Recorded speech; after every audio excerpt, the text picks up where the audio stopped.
Hey, welcome to the show. I am very excited to have a super cool guest with us today, Rob Cunningham. Welcome, Rob. Yeah, hello. Nice to see you. And we are going to talk about some pretty mind-blowing things that if you are going to learn for the first time, just be prepared for your jaw to drop a little bit.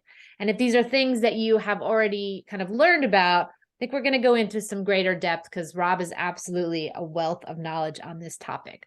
We're specifically going to get into the fact that the United States is not a country as we have been led to believe our entire lives, but is in fact a corporation. We're going to dig deep into this topic. And Rob, though, before we start to kind of get into the nuts and bolts of this mind-blowing idea, do me a favor and just tell everybody a little bit about your story and your background and how you kind of got to be where you are today, interested in this type of stuff. Yeah, by all means. Thank you, Molly, and thank you for having me. I am a born and bred Georgia boy. Lived here most of my life, except for 7 years while I was in the Air Force. Went to University of Georgia, studied management information systems as my degree. Went in the Air Force and flew jets for 7 years. I was an instructor pilot. Then I got out and went to fly for Delta Airlines for a couple of years, right after the first Gulf War. So I got furloughed with about 500 buddies and changed careers. Went to Merrill Lynch, did investment banking, all that fun stuff. Got really enamored in the mortgage banking world, so I went and helped build a kind of a high-end mortgage division of a mortgage company headquartered in Atlanta. Met my wife. We started a business development firm about 21 or so years ago. So I've got a really kind of wide background of MIS, computer science, aviation, top secret military clearances, Series 7 and all that fun stuff on Wall Street. Love history. I love research. I love business development. I love, the study of politics, what drives people to believe what they believe and why they act the way they act. So the last 3 years in this crazy world has just kind of synthesized so many of my passions into. I've been down so many rabbit holes and done so much research because I just have this undeniable curiosity and this quest for knowledge that I'm just trying to put the puzzle pieces together, and that's kind of what led me to you and led me to Link2. I was one of the first 30 customers at Link2 Oh, when I wow. first found out about them in early 2020. And Okay. I had this magnetic kind of intuitive feel about just interledger protocol and Ripple and XRP Ledger and all the things that were happening. It just kind of resonated with me, almost like in some sort of a magical moment. And I've been trying to prove myself wrong and study everything I can for 3 years. So here we are. So the stuff that we're going to talk about today that kind of is a shattering of the worldview that most of us had growing up, that we have sort of had this country and we have ruled like by a representative government. How did you come to learn that things are not as they appear? I think it's been a process, Molly. I mean, as I'm as conservative as you can get. It just nothing made sense. Absolutely nothing made sense. And I think as a result of seeing the nonsensical perfect synchronicity of the whole world shutting down, back in 2020, and everyone acting with such laser precision over a story.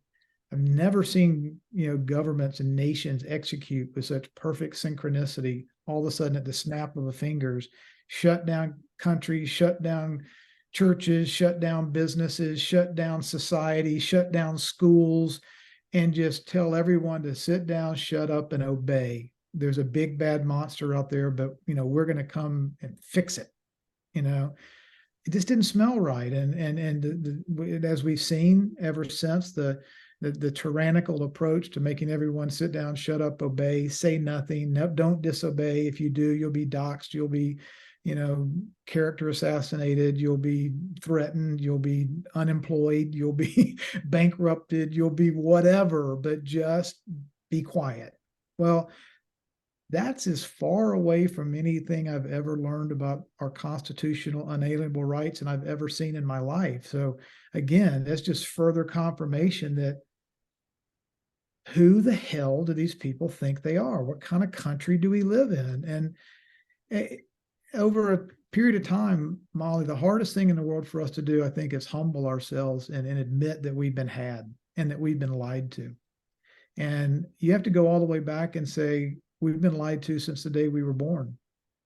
And we were born into systems of trust and tradition, right? We love our mom and daddy. We love our teachers. We love our neighbors. We love our preacher. We love Georgia football. You know, we adopt all the traditions. You know, we go in the military. We serve our country. We do the best that we can. And we believe what we're told. We put our trust in others to tell us the truth.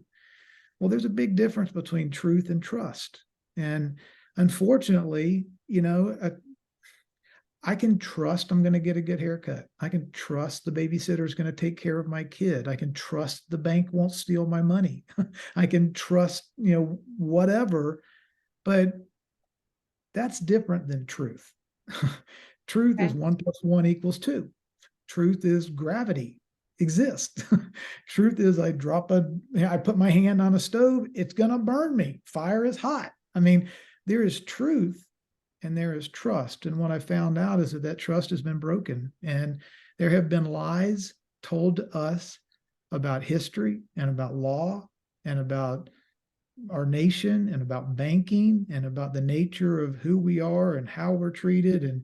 And it's mind-blowing in its scale to think that they got it past us without us knowing it, as we worked like crazy and we were busy and we we're good-natured and we don't think the way most evil people think. So it doesn't even register in our mind that they might have done something like converted a representative constitutional republic into a corporation run by the Federal Reserve.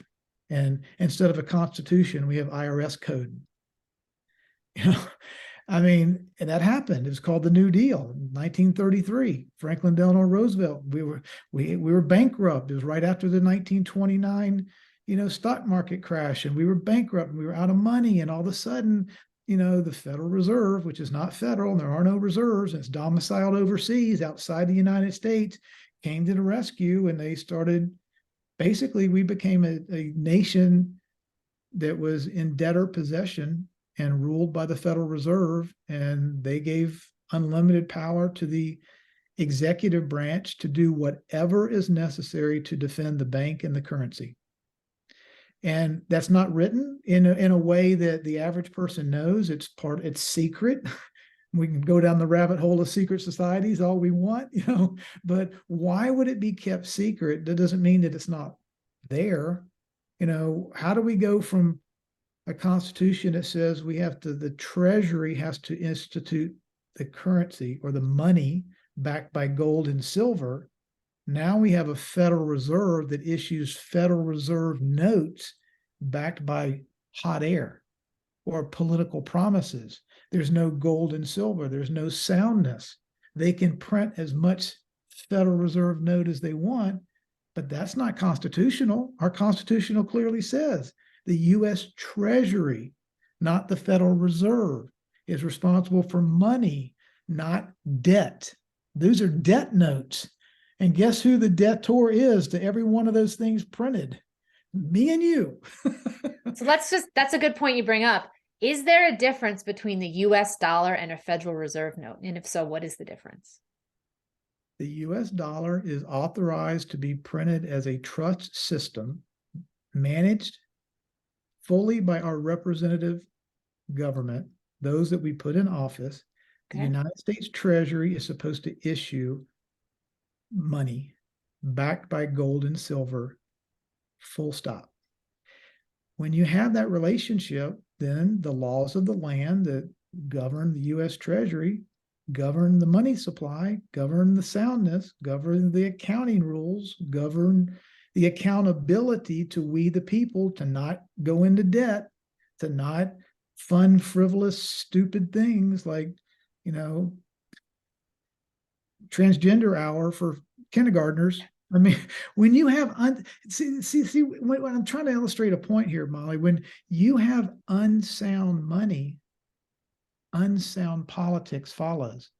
If you have sound money that's limited and balanced and budgeted, and there has to be a balance and an accounting to the soundness of the supply, if you have sound money, you can't have unsound politics.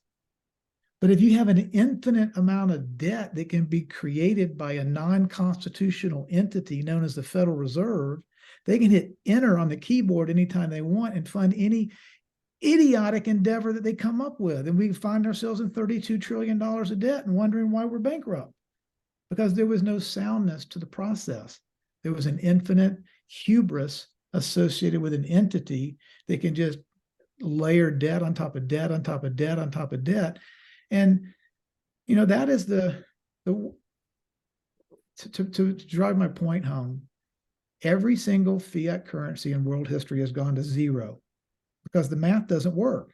The formula is, if you create money out of thin air and then charge interest on it, I give you $5 and I charge you 10%. Now you got to have $5.50 to pay me back. Where's that 50 cents coming from? Well, we'll print some more so you can have 50 cents. Well, then there's more money. And the math goes until you get to a zenith, then it goes poof. And the monetary system always goes to zero. That's just a mathematical truth. The truth is fiat systems go to zero. On average, between every 60 and 80 years. We are 79 years away from Bretton Woods in 1944. We're at the 80-year mark where we're bankrupt. Why are the old adage, all wars are bankers' wars? Normally, so that you can do the jazz hands. Look over here, Russia. Oh my God, we got to go to war. While the other hand over here is changing the financial system. All wars are bankers' wars because they profit off of, yes, they profit off the war and the long-term debt, but they profit off maintaining the monopoly of their monetary system. And when it runs its course and gets to zero, they got to put the new one in. They got to put version 2.0 and version 3.0. And so they distract us with a war while they're putting in version 2.0. Does that make sense? Mm-hmm. So the difference look at the originator of US dollars is supposed to be we the people's government. Right now we have a issuer of Federal Reserve notes that is a foreign entity known as the Federal Reserve, domiciled in the city of London, that's not accountable to we the people. So that umbilical cord has been cut. And we wonder why we're, pushing against a rope and wondering why we can't make anything move. And we're supposed to have constitutional rights. Well, if the system that we've been lied to our whole life isn't the system that we've read about in our history books, maybe that's the problem. It's also a surprise to me when I learned that the City of London, which is in London, is actually its own independent country and not part of Great Britain. It's very clever marketing with the City of London being a separate entity, kind of like the Vatican is.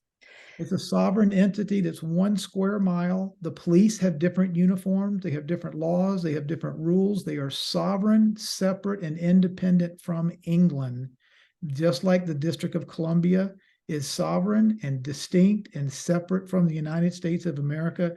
It's got its sovereign territorial rights in the District of Columbia, just like the City of London does in England. And the Vatican as well. And the Vatican as well.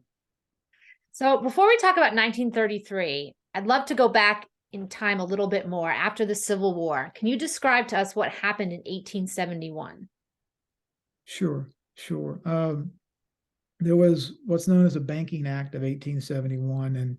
And what it in essence did, bottom line, is sort of converted, is the first step in converting the constitutional republic into a corporation, into a corporate status. It was basically pointing rules and power towards the central nature of being a debtor nation, if you will. This was right after the Civil War. We were bankrupt. We were bloodied. There were bodies all over the place. We were divided. We can go into another rabbit hole as to who did the divide and conquer and black versus white and slave versus free man and who was trying to do what, and that whole distraction. There's always an ulterior motive. When we get people doing this with each other, There's always an energizing force that's making that happen, and there's an ulterior motive to why people are doing this. And it's an age-old adage, you know, black, white, old, young, rich, poor, gay, straight, Christian, Muslim. You know, it doesn't matter what they get us locked into hating this way and fighting this way and not looking this way. You know, Ed and Griffin explains that very well, how that works in creature yes, comforts. yes, he did. And so that was the precipice. The Banking Act of 1871 laid the groundwork for, and I will maintain that that was a fraud on America, because again, it started to change the nature of America being a constitutional republic into a corporate entity in the Banking Act of 1871. And I can send you some links to that as well. Why do you think they did that? Like, what was the benefit to the people who ushered in that conversion? Because the king never accepted defeat in the Revolutionary War. Yeah, there was a battle, and we've all seen the movies and the Patriot and all that kind of stuff, and we won and we beat the Queen, and we're Americans. And they never accepted it. They continued to fight. They continued to divide. They continued to deceive. They continued to want to they had a king mindset. Just because they lost a battle, they didn't stop feeling like they were kings and entitled to ruling the world. So they still wanted the United States to be a colony and act like a colony? Absolutely. They wanted there to be blue bloods, and they wanted there to be indentured servants, and they wanted to be royalty, and they wanted to be peasants. And it was their world, their system for thousands of years. They had perfected it. And these rogue upstart assholes over here in America, I don't know who they think they are, but we'll give them a little Pyrrhic victory, but we ain't done with y'all. They never quit. We need to realize that people like that have a voracious narcissistic attitude, just because you punch them in the mouth one time doesn't mean they're going to quit. Right. This group, they like feudalism a lot, don't they? Where they are a very small ruling class and the rest of us are just peasant serfs. That has not changed. Look at the World Economic Forum today, and the corpus or the remnant of that mentality is all around us. We don't have to look far, right? That feudalism, that Davos crowd, that we're the elite and everybody else is going to eat bugs, own nothing, and like it. I mean, they say these things out loud still to this day with utter hubris. Now, they used to not say these things out loud. Now they're saying them every day. Do you think it's just arrogance or stupidity? Like, why are they so direct with us at this point? I will go back to my, spiritual roots and belief that, we've always been told, Molly, to follow the money. And that comes historically. Follow the money comes from, why follow the money? Because all roads lead to Caesar, and Caesar creates the money and makes the rules. So the king system, if you will, it's always been a top-down system. So if you want to know who's in charge or who's mad or what was the motivation with someone to do something, it's probably the money. If you follow the money, you'll find the motive. And even in the Bible, the number one admonition is we have one choice. We can serve to try to seek and find a law-loving creator that's an omnipotent creator and follow his laws and rules and spiritual principles. Or we can go think that 4 Lamborghinis and 3 wives and 9 houses and chasing money and stuff on the hamster wheel, and they keep changing the rules. We can go collect a bunch of stuff if we think that's going to make us happy. I mean, I can show you a lot of miserable billionaires, right? But doesn't mean that we can't follow laws of love and reciprocity and respect and forgiveness and follow all those. The book even says you'll be blessed 30, 70, 100 times more if you do it right instead of doing it on your own. But somehow or another, we've been told you either got to go be a monk and live in abject poverty or be, or not. Right. That's a false dichotomy. That's just not the way it's supposed to be. But we're not taught very well through the church or the school or the culture truth. We're taught, trust me, I'm science. I've also learned that this dark banking cartel has a specific kind of religion where they believe in karma and that they have to tell us what they're doing and let us willingly accept it via indoctrination or brainwashing method. You are 1,000% correct, because they still believe in, if you will, karmic cancellation. And what that means is they have to give notice of intent to do whatever it is they're going to do. And they can give notice in the most perverted ways ever. A movie, a cryptic comment, something that they know we're not going to understand. The movie The Matrix. I mean, that may be a con, that may be in their worldview. And again, doesn't make it right, it just makes it them. Their system is they have to give notice. And if we don't object in a contractual manner, we've given our consent. And therefore, if we've consented to all of their threats and all their intimidations to, to do this, well, we consented. It's our fault. It's not their fault. We took on the responsibility. Right. We consented. And so they're no more duty bound or guilt bound. There's no more liability on them for doing any act to us that we consent to if they give us notice. That is their perverse law, and it applies in every walk of life. So, if put it in simple terms, if MasterCard sends me a new terms and conditions sheet, and here's your new user agreement, if I don't do anything with it in 30 days, it becomes law. Yeah, I've consented. That's the new agreement. However, if I accept it and read all 19 pages of fine print and start marking through it and changing my APR from 18% to 4%, and I'm not doing this, and there's no late penalties, and I mark it all up, I have accepted their offer. I have written on it. I've made my changes. I send it back to them. If they go 30 days and don't respond to me, then my terms apply because they've consented. I didn't know that. If we do not consent by their definition of consent, this contractual game is like a ping pong match. We have to go back and forth. It's offer and consent, offer and consent. There's a great, amazing book called, and I'll let you link to this. I'll get it for you. Send you an email to I have it. It's right. It's the 10 Maxims of Commercial Law. And in this, it explains the way the ledgering system of the world works.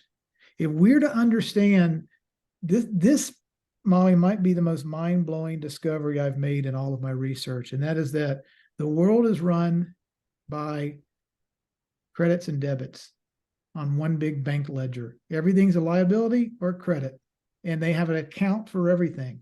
Everything in the world is accounted for. There's a charge and a discharge, a credit and a debit, a liability and an asset and a debt.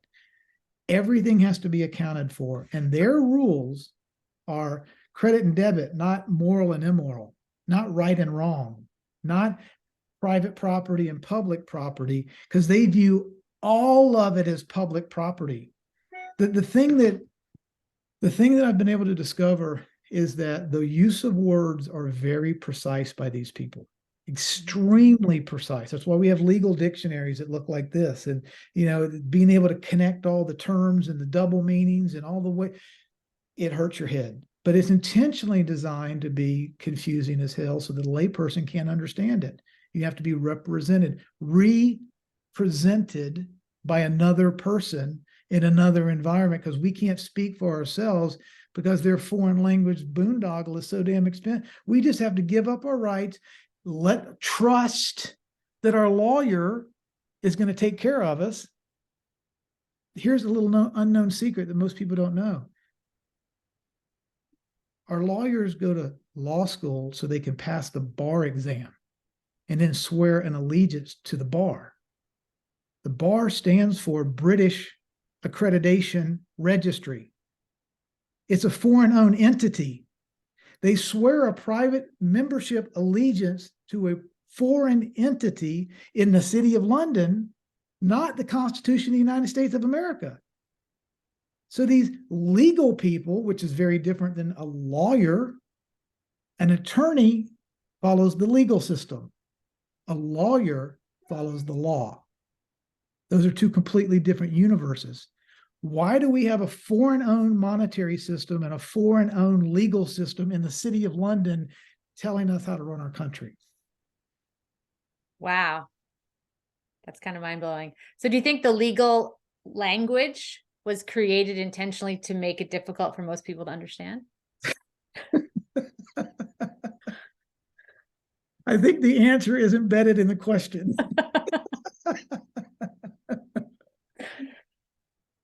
It's funny because, you know, you get these terms and conditions for every product we own.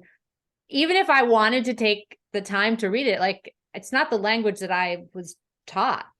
And so it's not easy to read and understand them. And it's interesting that all these companies use that, knowing that their customers don't and won't understand it. Like, that is part of the beauty of their system, Molly, is that they harvest our ignorance. And ignorance doesn't mean stupidity. It just right. means I can't know it all. Ignorance means a lack of knowing. They make it so mind-blowingly impossible for us to learn. And even if you go to law school, you have to specialize in the type of law you know. You can't be a commercial lawyer and an M&A lawyer and a divorce attorney. And I mean, you Right. got to know your lone little vertical, and you have to stay in your lane even there. But what they know is the laws of consent. If we don't reply in 30 days, we've conceded, we've left the battlefield. They've won that battle. Your lack of countering, accepting the offer and countering the offer is tantamount to consent. They know I'm not going to read every word on my Apple user agreement every time I get a new download and update, and I go click, click, click, or I can spend 4 days trying to read the damn legal language. What am I going to do? I'm going to go click, click, click. So I've accepted their terms and I've consented all of my rights away to an entity that can do any damn thing they want with any photograph or contact or phone conversation or text message on my phone, because I consented to it, because I checked that box. And that's just the way that they set the system up. So thinking about the fact that the US has been a corporation for now, like, what, 150 years ish. What does that mean for people like you and me? Like, I always thought it was a country, but that turns out that's not. Like, what is the reality associated with that truth? Well, it really, to me, it puts the spotlight and the focus back on us understanding, much like our founding fathers did, that, you know, we are spiritual beings, not human slaves. And we have inalienable rights cooked in at their factory settings. We have the right and the inheritance and the authority to self-govern and be free and prosper and procreate and create a family and create a business and create a better world and innovate and do all those things that we were born, but I believe we were created very purposefully, and we have a purposeful intent. I look at my life as if I'm like an Indiana Jones, and I know that there's a diamond somewhere. I know for a fact there's a diamond. Now I got to go find it. You know, I got to do the work. I got to go find what is my purpose. I can be joyful. I can be talented. Some people can sing. Some people can dance. Some people can do math. Some people can do sports. I mean, I don't know I'm always looking for purpose, and I'm always looking for meaning. But the last thing that we were intended to do was to be born into the loving arms of our parents and then transferred over into the loving arms of the Federal Reserve Bank. I don't think that's the way it was set up. Are birth certificates sort of connected to that? They absolutely are. The birth certificates, it's called the certificate of live birth, and the way in which the legal chicanery works itself out is under admiralty law, and these certificate processes and birthing processes, and our mothers signing off that, you know, the certificate of live birth is going to be given this name and was born on this date, and it becomes part of the registry, and it becomes a named vessel. And part of the live birth, this is crazy. I know this sounds crazy, folks. I'm going to let you do your own research. You can go to my Substack and look at what I found. And please, if anybody finds anything that I found that's factually wrong, I beg you to let me know. Please let me know, because I'm looking for the truth. But the entire process of birthing includes live parts. Part of it's the baby, and part of it's the umbilical cord, and part of it's the other stuff, and it's all live. What they've done in a trickeration is given a certificate of live birth until that part that dies, and then it's considered abandoned, an abandoned vessel. and it gets put back into dock, and it becomes public property and owned by the public corporation, and it's considered an abandoned vessel, and yet we are surety for that abandoned vessel that's owned by the government, but we have to act as surety for anything that is on that certificate. And they put debt on it, and they put charges on it, and they put responsibilities on it. And they encumber that corporation. If people may not know, but every certificate of live birth has a CUSIP number on it. The CUSIP number is what goes on a stock certificate. It is a unique securities fingerprint. It's a unique document. It's one of a kind. There's a net present value to it. That stock certificate is traded on exchanges based on the future value and future earnings and the potential of that individual, whether they got a PhD or they dropped out of high school, or they own a business or went in the military. It's constantly being updated and revalued. And these CUSIPs are traded in a market that we're not privy to. We don't know anything about it. So one of the things I've spent a lot of time talking about and thinking about is this idea we're moving to an asset-backed currency world. Let's go back to what we have now. If the US is a corporation, and when people are born, this birth certificate is almost an ownership document, do we have an asset-backed currency where people are the assets backing the currency?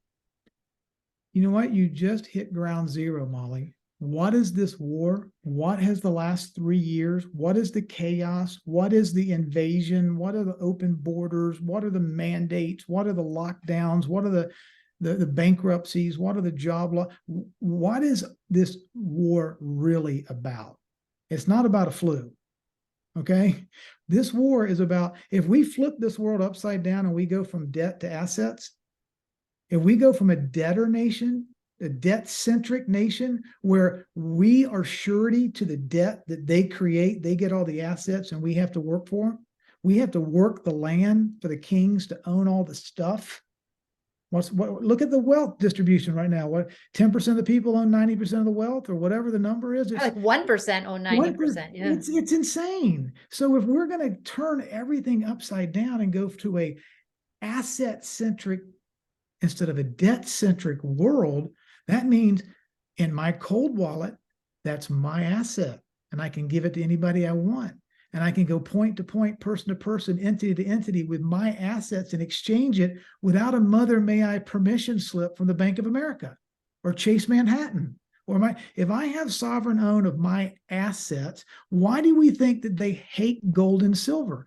It's untraceable, it's unknowable, it's a thing of value, and it is a threat to their monopolistic Federal Reserve note. So they have to financially suppress the prices of gold and silver because they can't. You don't have a true monopoly if there's an alternate form of assets out there. That's why they hate gold. The number one most guilty corporation in the world history is JP Morgan Chase for suppressing metals markets. They have been fined. They'll make $35 billion over a period of time and pay a $2 billion fine, and they don't care. It's cost of doing business. So they paid $2 billion, they only made $31 billion. So my point being is the debtor, indentured servant, slave relationship cannot continue if we become an asset-based society. So why would the banking system go along with the transition from debt money to asset-backed money? Fractional reserve lending. They can First of all, look, I give $1,000 to the credit union, they can lend out 10. They can give me 0.5% and charge 6% to the people that they borrow it out to. They can create money out of whole cloth and put the debt on me. So this whole debt system, what they call money is actually debt, and it's activated by our consumption, right? When we go and buy something to put a signature for a mortgage on a piece of paper, send in the debt. This guy's going to work for it, Unfortunately, the title for that property never makes it to me. I mean, think about it. We can all pay our houses off, Molly. Try not paying your property taxes one time and see who owns the house. Okay, so we're never really in their system out of debt. We're always indebted to them in one form or another through taxation or property taxes or inheritance taxes or income taxes or ad valorem tax, whatever the tax may be. We're always in some form of debtor relationship, period, end of story. So the banking system is set up to distribute debt, profit, and this fractional reserve fraud where they can create money out of whole cloth, and we give them one, they can lend it tenfold, and make a profit on the spread, and it keeps us in debt, and it keeps the IRS funded with all the income taxes that come from us. If we have debt, we have to work to pay the debt off. So not only are we paying the interest on the debt, we're paying the taxes that we make while we're doing the work, right? I mean, Right. what if we were 25 and made a lot of money and wanted to own a farm and just live the next 50 years, happily ever after with our stored money? The system won't let us do that.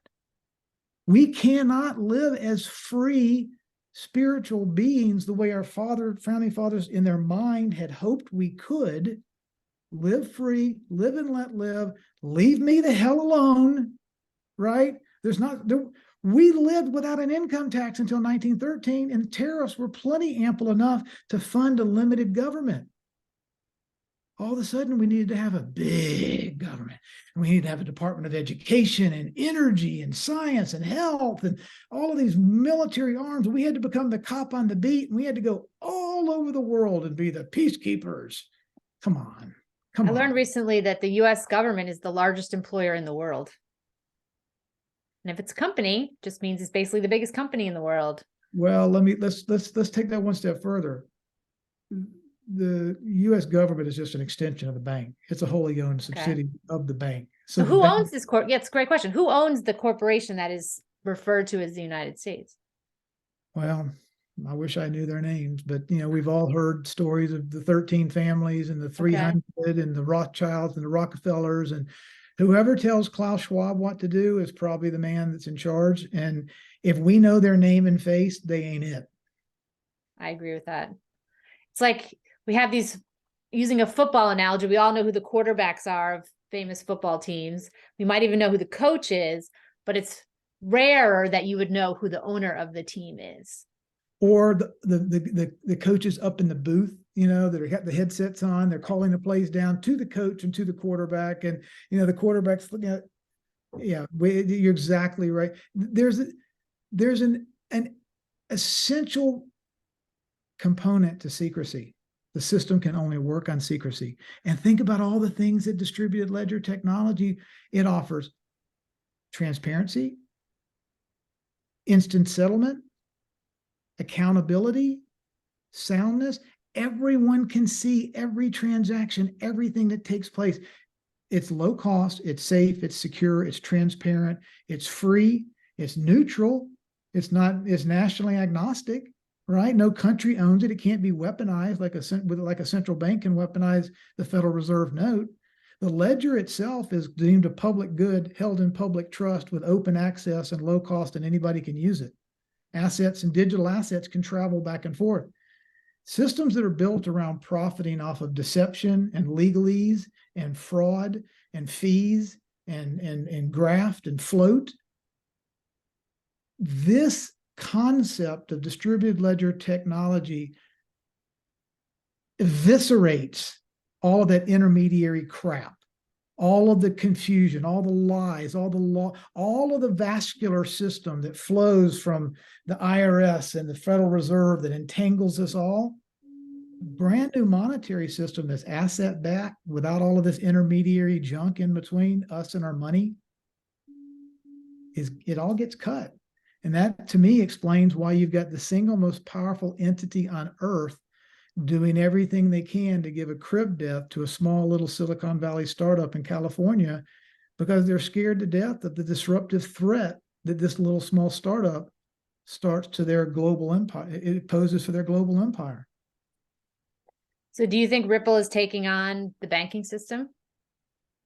I think is bringing 50 years of antiquated telex and terrible technology and costly, expensive infrastructure Yeah, they're challenging all of their tenets and sacred cows. I mean, I think you know this, and you talk about this so eloquently, Molly, that normally payments to move money, the gross collective average, I think, is like 9 or 10% to move money from point A to point B every single time it's moved.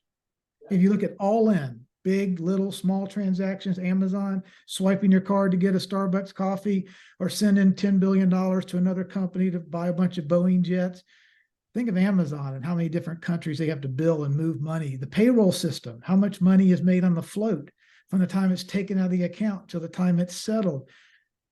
Landscapers that want to wire $100 back to their grandmama in South America. I mean, just to move money in their old system from point to point is somewhere around 7, 8, 9% on average. Mm-hmm. Okay. Every time the money's moved via credit card or digital transaction, 8 or 9% tax. That just, I mean, it blows your mind. If that infrastructure goes away, follow the money. There's your motive. I agree. Yeah. Who the hell wants to get cut out of that? That's one hell of a cream puff job if you can get it. I think the banking system created some absolutely ingenious business models. They really have to do almost nothing and they make a ton of money. Right. Considering how the rest of the world generally has to put in a lot of physical time, labor, and energy to earn money. Many banking models are literally creating money out of nothing and getting paid profit on it. Right. So this has been a little bit discouraging and dark, learning about the history here. Are you optimistic about what lies ahead? Extremely optimistic. And Molly, it is so crazy to hold these two opposite, almost a dystopian view and a hopeful view at the same time. It's just that yin and that yang that's right there is just obviously, I think the world is waking up to an insanity that they can't put their finger on. And they're going, what in hell is going on in the world right now? In every nation around the world, people are rising up. Censorship is happening everywhere. The controllers and rulers seem to be losing their minds and acting more irrationally and more stupid as each day passes. And we're at a point of a great awakening where we're realizing, shit, we've been lied to our whole life. These people treat us like property. They treat us like slaves. We have no rights. I don't care what they say. In reality, we have no rights. We are property. These people will do whatever the hell they want. There's a thing called justice that doesn't really exist. It's a fantasy. There's banks own everything and banks rule everything, and we don't have any right. And they've mastered the art of getting us to hate each other and point at each other and divide and conquer and deceive and divide and destroy so they can feather nest up here and nest and own all the assets and look at the little peons down here killing ourselves. That's not our nature. And I think what's happening, the reason I'm so hopeful is we are waking up to what our nature really is. And it's not to be warmongering, brutish, knuckle dragging assholes that want to go kill people. That's not our nature. I mean, if we want to look at the last 60 or so years, every war that America has been involved in, every major war in the world has taken place in a geographic footprint where there is no central bank. Afghanistan, Syria, Iraq, Kuwait. Think about where we go and what the cover story is. 19 Saudis are going to knock over the World Trade Center. Let's go to Afghanistan. Let's go get them in Afghanistan, right? For 20 years. Let's go to Iraq and Afghanistan and get those Saudis that we know they were Saudis because one of the passports floated down and landed right on the street, and we bought it. And for 20 years, we funded the war machine. And everybody profited, and we stayed in fear. And oh my God, and go get them, guys, and go over there. And God only knows what was going. We have seen a modern day version of that since early 2020. We've been in a war against this spooky thing. Somebody started the fire, and then they sold the water. And that happens in every war campaign. In every war campaign, sell the fire. Rulers currency is fear. They have to mesmerize us with fear. And then we immediately want to get somebody to save us, right? Who was the wise founding father that said we have a republic if we can keep it? But if you're willing to trade away your safety for liberty, you deserve neither one. And we give it away. We put our trust for our safety and comfort in the hands of others, misplace our trust. And the truth of the matter is they don't give a damn about us. They care about their own best interest. And when we give away and put our trust in institutions, you can bet your bottom dollar that institution is going to do what's in the institution's best interest and not ours. So I think why I'm excited is that revelation. I'm not I don't have a corner on the market here. I think that revelation is happening. It's stirring inside of people, and we outnumber them. There's billions of us that are waking up, and these little tyrants. It's like the Wizard of Oz, the little man behind the curtain. We're about to rip the curtain open, and he's been making all of these loud noises and scaring the crap out of people, and robbing and raping people.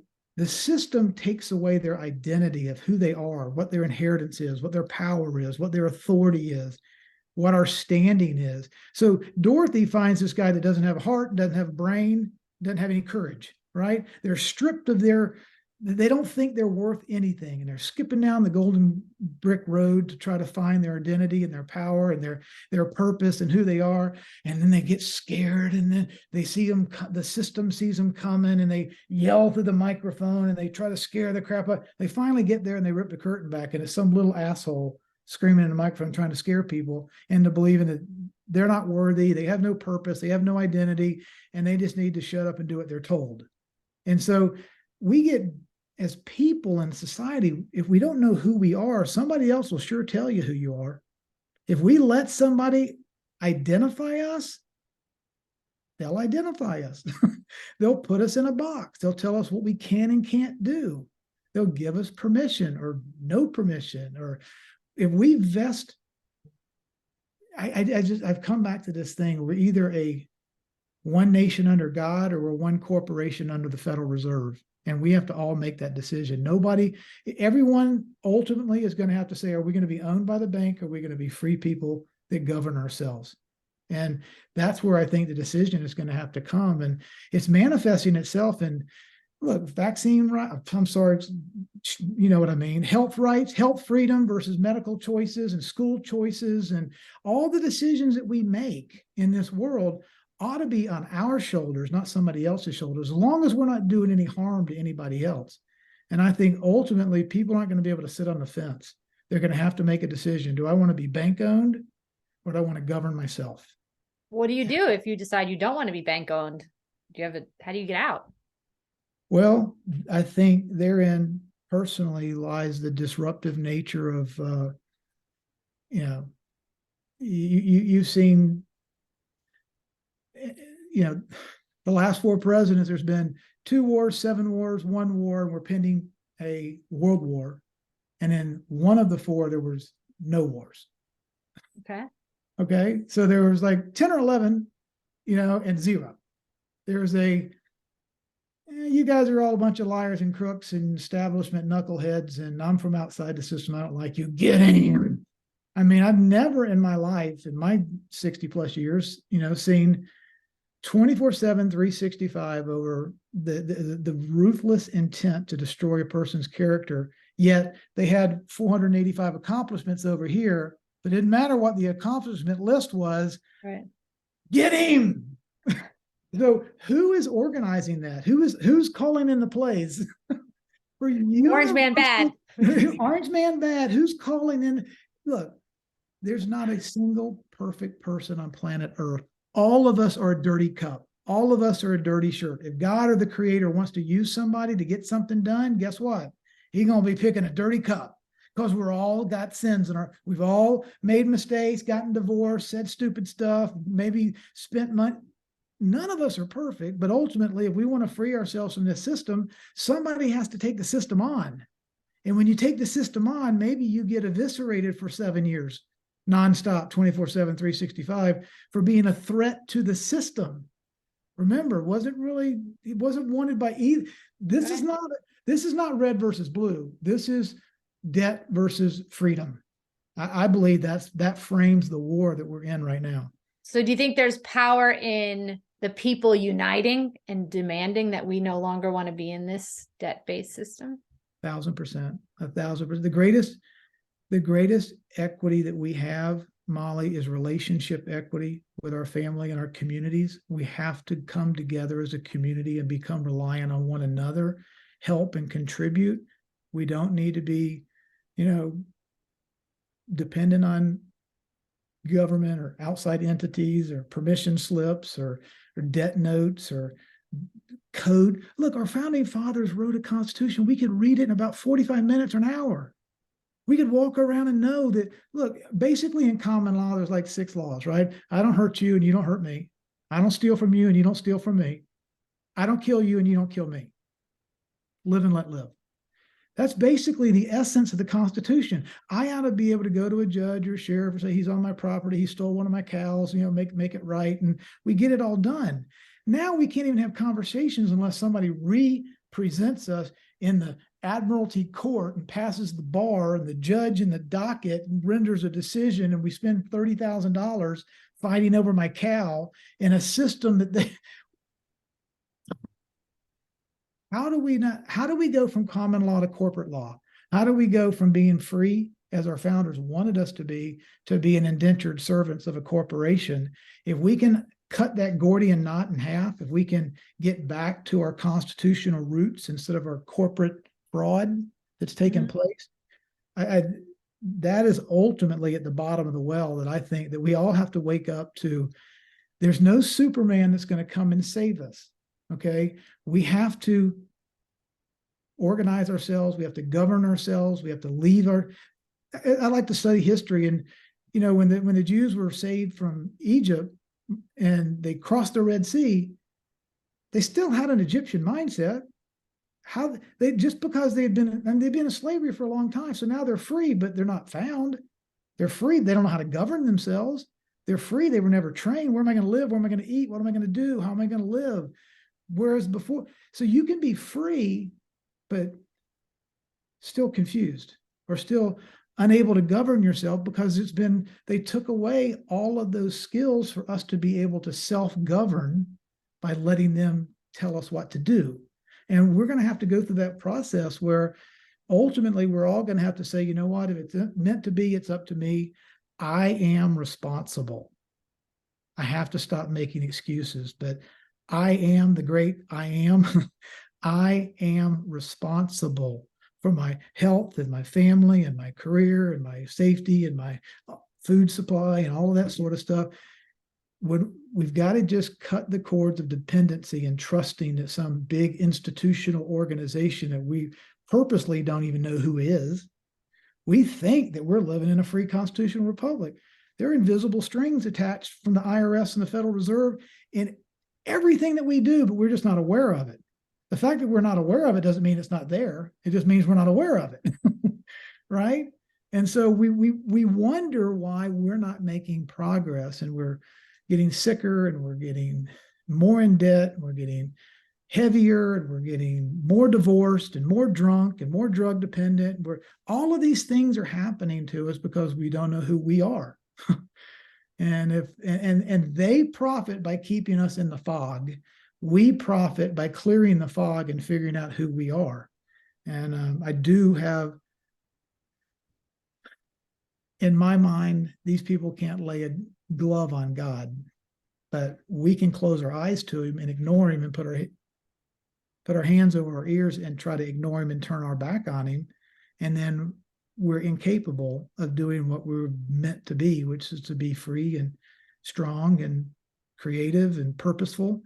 And I think the church has really failed us. The church has failed us with a bunch of academic knowledge, and we've memorized a bunch of stuff, and it all sounds good, and we go for an hour and we leave, and we go back to our same old ways, and we don't think and don't question. And we've got to get to the point where there's not just one guy on the stage that can bench press 400 pounds and everybody that's sitting in the crowd can only bench press 50. We got to get that talent that's on the stage and that knowledge and that wisdom And that understanding, and it's got to, if we don't understand something, we don't own it. If we don't understand the laws, then we don't own it. We can't exercise it. We can't deploy them, and we can't use them. If we don't understand stuff, then we become dependent on others to do our understanding for us. So let's say that you were in charge of everything, and the best case scenario for humanity move forward. Let's say it's 10 years from now and the best possible things have happened. What would that look like to you? I think it would start with the restoration of the family unit. We're a nation built on not individuals, but individual families. To be able to have that loving human resources department known as a mom and a dad and a family and work and values and honesty and love and mutual support and sickness and in health. And if we could keep the family unit intact and loving, where education is the responsibility of the parents and values are the responsibility of the parent and the community. All things are local. If we could get back to a reverence for the family and a reverence for understanding not only who we are, but whose we are and why we're here, and get back to those types of things. We don't have to have foreign alien interferences putting their big claw on top of us and micromanaging everything the family does. This one-size-fits-all tyrannical government on every single family in the world. You will celebrate my pronouns. You will go to wave this flag. You will send us money to fight this war that we call noble. We will decide what words mean. You'll sit there and shut up and nod your head and agree what words mean. I mean, this level of tyranny has got to go away, and we have to call evil evil. We have to say that there is evil in this world, and we have to teach our kids and our right and wrong. And I think that's a bottom-up process, not a top-down process. So, hey, a restart back to pre-1871 in a constitutional republic where we really revered one another and common law applied and we were able to live and let live, that would be one hell of a good start. What do you think the money looks like in a few years? Do you have a sense of where you think it should go? Well, I do hope that the money is individually owned and individually titled and individually stored and individually controlled. I know your audience knows this, Molly, but a gold coin in the 1800s and a gold coin today would buy just about the same very nice three-piece suit with a belt and a shirt and tie and shoes. I mean, it's been a store of value. Money represents the effort and the value that we put into life, and it's supposed to come back and be a physical representation of what we put in or deposited, and then it should store that for future references, use it when we want to. It's not supposed to be something where we go and expend our life forces and our life energy and create a patent or create a business or make a bunch of buildings and sell it, only to have somebody then shrink and inflate and debase and tax and destroy the essence of my life because they can. Money is supposed to be an outsourced physical representation of what me and you created in this world, and then we can exchange it back and forth. Money is a trust system, right? It's a system of trust. It can be coffee beans, or it can be, gold or silver or copper or, whatever, tea leaves, whatever mankind considers money. It's just a mutual trust system that my labor and the value you're going to give me, or we agree will be equal. We consent that this is an equal exchange. Okay. But there are hidden parts to the consent mechanism right now, the hidden rules and buried in the IRS and the Federal Reserve and taxation and inflation and debased, fractional reserve lent. All of this stuff destroys our essence, which is supposed to be stored in value, known as money. If we can get back to interoperability where we can freely exchange the world over with citizens the world over through an internet of value without all this intermediary deception involved in the process, where it's clear and it's transparent and it's fast and it's cheap. And if I want to buy coffee beans from You know, Germany, I ought to be able to wallet to wallet. I mean, Etsy ought to be global and ought to be fast and ought to be cheap. And it doesn't have to be just Etsy in America. It can be Etsy anywhere. Right. But I mean, think about X.com and what Elon Musk is thinking about the app of everything. Let's look at what the bankers are doing. They are conflating CBDC and DLT. They're conflating crypto and CBDC. Well, a distributed ledger technology is open, fast, transparent, accountable. Everybody can see it. There's no hiding. Everybody knows how property moves from point A to point B. A central bank digital, what part of central does not apply with distributed ledger? What part of central does not equal decentral? All of it. Right. CBDCs aren't in. They can spend $1 trillion trying to tell us 1 + 1 = 2, but 1 + 1 = 2. They can spend $1 trillion trying to scare the public away from crypto and saying stay away from digital assets because it's bad. They're going to put you in 15-minute cities and lock you down. And if you don't say the right, if you make a bad social media post, we're going to cut you off from your money.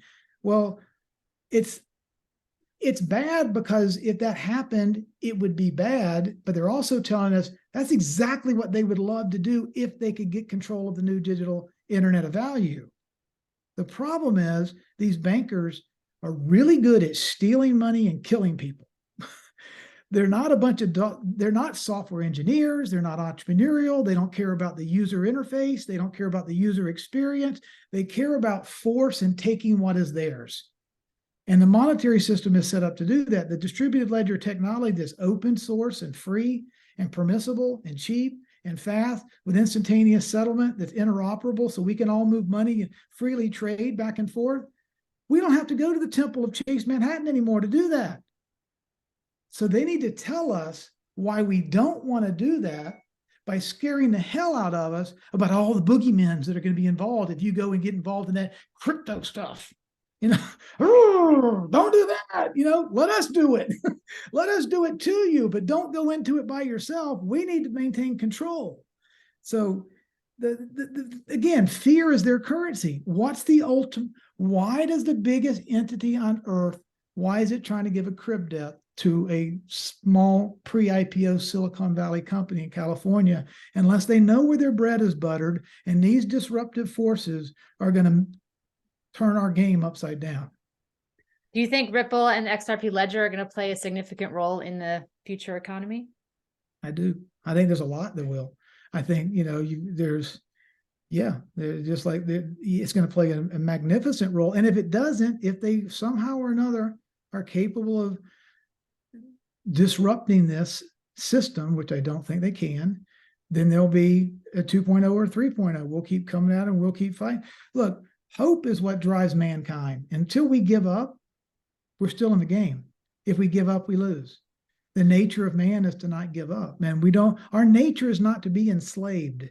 And so you have these revolutions that happen throughout history. People rise up and we become free of the king. We have a revolutionary war. We get tired of Julius Caesar. We escape from Egypt and we cross the Red Sea. We're seeking freedom. We're seeking independence. And that's just part of the DNA that's kind of built into us in the factory.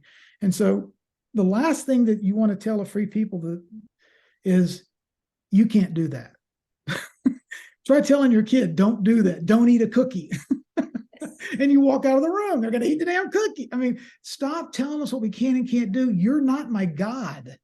Yes. Who made you God? Who made the Federal Reserve, the rulers of the world? How did we fall asleep and get distracted in the 3D while they put this whole system around us? And then we wake up and go, what the hell's going on? How can I'm not in control of my own destiny in any way, shape, or form. I am just a reactionary entity to forces that I can't even see that are, think about so many sayings that we just take for granted. Making money is easy, keeping it's the hard part. Because the system is engineered to take it all away from you. Right. You can go out and start win the lottery or go and start a business and make a lot of money real fast. But if you don't have a team around you, they're going to take it from you. That's True. because it's set up that way. Everything is set up that way. So my hope and prayer is that people are waking up, that mathematically we outnumber them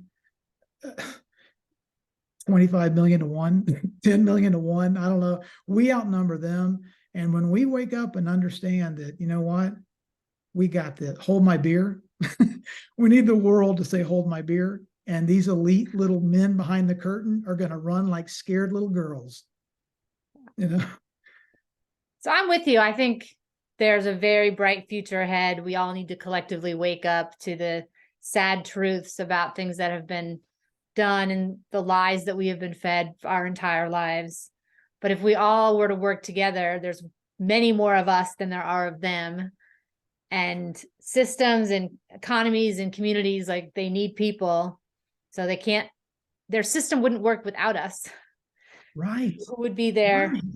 their We are their product. Right. Without us, their system doesn't work. So they're trying to keep us on the reservation, but they want us to stay asleep. And now that we're waking up, I mean, I think it's important for everyone to realize there's not a one of us that hasn't been touched by the loss of a life or a serious injury, no matter what continent you live on or what age you are, no matter what. People that we know and love have been terribly impacted over the last 3 years. They've bankrupted us. They've stolen our jobs. They've made people, people have gotten sick and passed away, and they've lied to us, and they've colluded together. We all know it. We have to individually, everybody in the sound that hears this video has to ask this one and then answer this one question. If they, quote unquote, they are capable of doing what we've witnessed in the last 3 years, what are they not capable of doing? Where is their red moral line? Yeah, do they have a line? Is the government here to help us? Or is that one of the biggest lies ever told? And we have to all individually answer that question for ourselves. This is not about the races or the genders or the male patriarchy or Black Lives Matter or Republican or Democrat. This is about lies. This is about deception. This is about greed and lust for power and control. Who runs the world? Who is the bank? What is money? Who gets to tell us what we can and can't do? And why are we fighting this way instead of this way? Why aren't we freeing ourselves and cutting the strings that are controlling us, that we're reacting to, and just cutting the strings and taking back our authority? We have let our authority get outside of us. They used to say, do you know why people would bow their head when they prayed? Why? Because the Spirit of God is right there. He's within us. Our essence is, we are the root, and the root and the branch are one and the same. We're spiritual beings with a physical body. And so when we bow our head to pray, we're looking for the Holy Ghost or the Spirit or the truth, the essence of who we are right here, not there. Rob, you are an absolute wealth of knowledge. My mind has been blown every time I learn from you. If people watching this kind of want to sort of be a part of your world, how can they follow you, connect with you, sort of learn more about the types of things that you like to talk about? Sure. Cool.show is my website, and that's spelled Kuwl. That stands for knowledge, understanding, wisdom, and life. And that's kind of my little acronym that I like to live by. But so cool.com, and on that's got my Substack, which is robcunningham.substack.com. And there's a link tree on there, so you can find all of my different social media properties on my link tree. But just if they remember, cool.show. I'll put that in the description for anybody, but in case somebody's just listening and not reading the description, it's good to hear it. Yes, ma'am. Awesome. Any parting words of inspiration for us as we kind of come to grips with this bizarre, twisted history that we have about what's ahead? What should someone do today to make the world a better place for themselves and their family? Wow. That's a great question, Molly. Every single person has a purpose and a role. Not one of us is better or worse than another. We all have the freedom to make choices, and the choices that we make define our future. And the lies we accept, the lies that we've been told, oftentimes they're not even lies. They're just, it's the little kindergarten circle where they'll whisper and they'll go around the circle, and when it comes back, Telephone? it's not. Yeah. Yeah, the telephone game that we played in kindergarten. That just proves that there can be very good people. Look, my mama and daddy didn't know any of this stuff. They didn't teach me this stuff. Doesn't make them evil. It doesn't make them stupid. They just were born into a system of trust and tradition. We can love one another and realize we've had the wool pulled over our eyes. So if we can come to that resolution that A, we've been lied to, B, we can't go backwards, C, holding on to bitterness and hate and revenge and anger and go get them isn't going to do anything but destroy us in the now and affect us negatively in the future. So unfortunately, we have to accept the fact that this is where we are. The lights are now on. I see what they did to us. No more. No more. And so we got to come together. We have to take back what we know is ours. We have to believe that it can be a better system. And we just have to know that there's a purpose for us, that we can all contribute. Start at the local level. Every one of us can contribute and love and forgive and build and work hard and get off the couch and stop making stupid decisions and, and learning who you are and what your purpose is, and realize that we all have a role to play. Some people are fighter pilots. Some people are presidents. Some people are amazing chefs. Some people, Molly, you're one of the best educators of all of the YouTube. I know you've only been around like less than a year doing these videos, but your style and your manner and your ability to communicate without making people feel like, who the hell she thinks she is. You're just a great educator and a communicator, and we all have our roles, and we all have to help wake each other up. Because if we don't wake up, we stay right where we are. And this is a hellish place right now. This is one hellish place. And I got two beautiful daughters, and I don't plan on leaving this shithole to them. If it's up to me, I'm going to do the best I can to make it better. Because now, look, 5 years ago, I didn't know all this stuff. I was just on the hamster wheel. They were putting the cheese out there, and I was running as fast as I could to try to get more stuff, and making more money for the king, and just getting up and do Groundhog's Day, right? It's Groundhog's Day until all of a sudden 3 years ago happened, and it finally, life and I'll say truth punched me in the nose. And I'm humble enough to say they got me. They conned me. They lied. I fell for it all. I didn't put the pieces together. But now the scales have been lifted from my eyes. I can see the game no more. Well said. Thank you very much, Rob. This was just absolutely mind-blowing. I think you've given all of us a lot to think about. So if you watch this and some of these things are new and a little bit shocking, just kind of let it sink in and maybe revisit these ideas, because I think they're really helpful as we look forward to the world that we want. We have to let go of some of the deception that we've been fed over our decades. Amen. Very well said. All right. Thanks, Rob. Thank you very much.